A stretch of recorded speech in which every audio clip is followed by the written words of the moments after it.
ભાવનગર શહેર અને જિલ્લામાં આજે ઈદની ઉજવણી કરવામાં આવી હતી। ભાવનગર શહેરમાં આવેલા મસ્જિદ અને ઈદગાહમાં સવારમાં સામૂહિક નમાજ અને સામૂહિક દુઆઓ યોજાઈ હતી।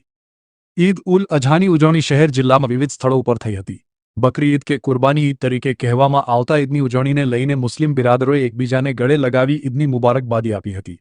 બીજી તરફ કુટુંબના મુહર્રમોની કબર પર ફૂલ ચઢાવીને ફાતેહા અને દુઆઓ કરાઈ હતી।